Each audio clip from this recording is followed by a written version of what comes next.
रामायण भाग 30। पुत्रों से पिता की भेंट। आँखों से आनंद के आंसू बहने लगे। इतने में सीता भी आ पहुँची। बिछुड़े परिवार का फिर मिलन हुआ।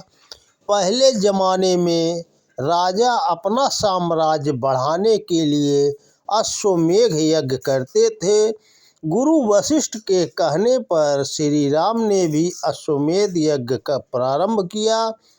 यज्ञ के घोड़े को सजा कर छोड़ दिया गया। उसके पीछे पीछे सेना चलने लगी। किसी भी राजा का साहस घोड़े को पकड़ने का न हुआ। घोड़े को पकड़ने का मतलब था राम की सेना से युद्ध करना। सब ने चुपचाप राम की अधीनता स्वीकार कर ली। घोड़ा एक दिन दौड़ते दौड़ते महर्षि वाल्मीकि के आश्रम के पास पहुंचा। लव कुश ने घोड़े को देखा। वे वीर तो थे ही, उन्होंने घोड़ा पकड़ लिया। गुरुकुल या आश्रम में किसी को भी बिना अनुमति के प्रवेश करना मना था। वे राम की सेना का पराक्रम देखना चाहते थे।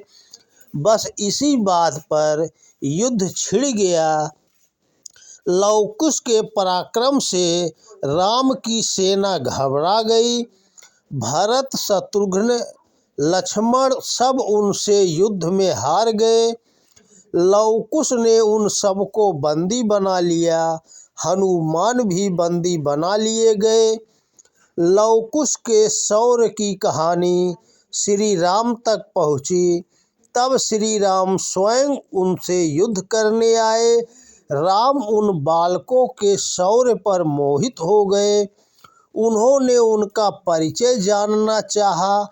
उनके पिता का नाम पूछा, पर वे तो अपने पिता का नाम नहीं जानते थे। इतने में महर्षि वाल्मीकि आ गए। महर्षि वाल्मीकि को श्री राम ने प्रणाम किया। दोनों तेजस्वी बालकों का परिचय पूछा। महर्षि ने लव कुश से कहा, ये ही तुम्हारे पिता श्री राम हैं, इन्हें प्रणाम करो।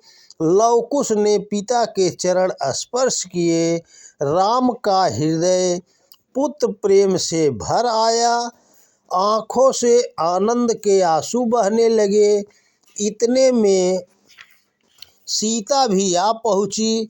बिछुड़े परिवार का फिर मिलन हुआ। तो दोस्तों नमस्कार। कल के भाग में है स्वर्ग की ओर। जय हिंद, जय भारत।